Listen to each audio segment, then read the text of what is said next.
Nos anos 70, deu-se início ao desenvolvimento do computador pessoal, um projeto ambicioso adotado por Steve Jobs e Steve Wozniak, que mais tarde viriam a fundar a maior empresa tecnológica do mundo, a Apple.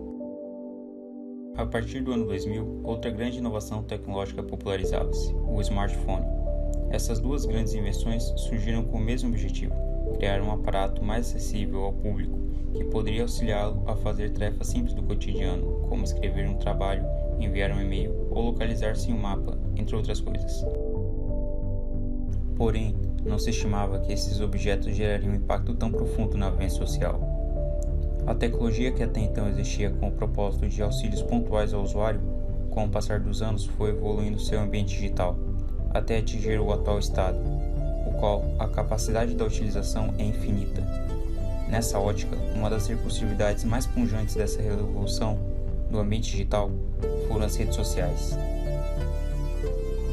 Em tese, parte dos usuários desse tipo de serviço são propícios a desenvolverem uma realidade alternativa por conta da necessidade de mostrar apenas um lado bom, um bom ângulo em questão.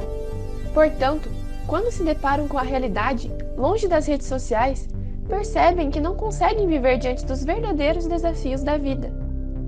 O ato de perceber que aquilo que vivem numa tela não condiz com o que acontece fora dela, pode acarretar em algum tipo de frustração, trazendo a necessidade de estar em algo relativamente perfeito, o que é alimentado pelas mídias sociais.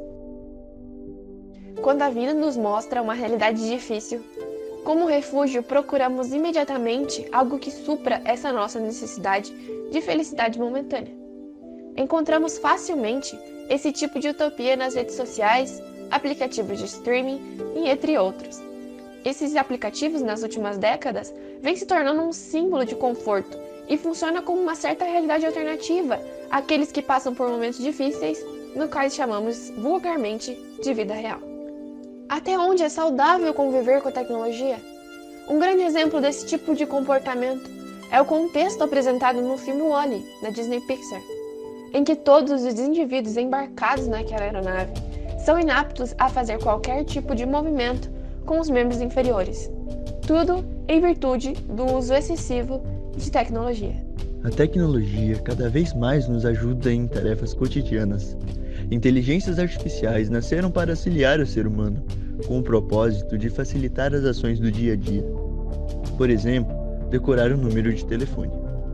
Essas ideias remetem ao fato de que será que é mesmo necessário gastarmos nossa energia e tempo para recordar de coisas tão simples?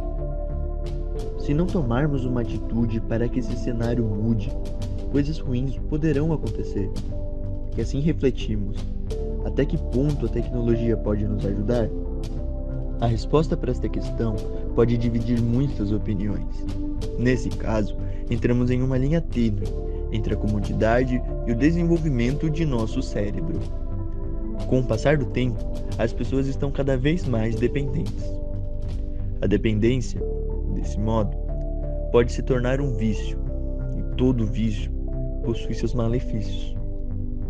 A dependência tecnológica não é diferente. Essa condição faz com que o lado esquerdo de nosso cérebro se desenvolva muito, o que de certa forma não é ruim. Porém, o problema surge na desproporcionalidade em relação ao outro lado. Assim, o lado direito fica subdesenvolvido, e isso faz com que as pessoas adultas tenham falta de atenção e concentração. O problema maior é com as crianças que nascem imersas nessa nova realidade. Os seus corpos ainda não se desenvolveram e neurologicamente é pior, pois é nessa fase que ocorre o desenvolvimento cerebral. O lado direito da cabeça é responsável pelo desenvolvimento emocional e abusar do uso de smartphones acaba gerando um problema, elevando o número de crianças frustradas e totalmente dependentes. No contexto em que vivemos atualmente, devido à pandemia, fica difícil se desvincular do uso da tecnologia. Sendo assim, como serão as nossas relações interpessoais em alguns anos? Como será nossa relação com pessoas próximas, amigos e familiares? Será que esse tipo de comportamento irá alterar ainda mais a nossa maneira de viver? Toda dependência tecnológica desencadeia diversas problemáticas como falta de autonomia, dificuldade de concentração e diminuição da criatividade. Portanto, é de suma importância para a nossa mente a prática de outras atividades além das telinhas, como, por exemplo, fazer leitura de documentos impressos, praticar atividades físicas ou até mesmo aprender a tocar algum tipo de instrumento.